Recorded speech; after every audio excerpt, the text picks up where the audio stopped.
छोड़ो, लंबा सांस, हल्का यहाँ से डाउन करेंगे, ढीला छोड़ेंगे। L4 L5 L3 L4, छोड़ो।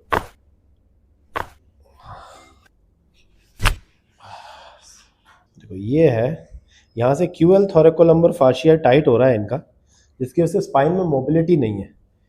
लंबे टाइम तक खड़े रहते हैं तो ये दर्द यहाँ से दबता है और पैरों में उतरने चालू। इस पैर में दर्द जा रहा है, यहाँ से पैर करंट नीचे तक उतरता है। तो अभी हम इसको यहीं धकेल के सेट कर रहे हैं।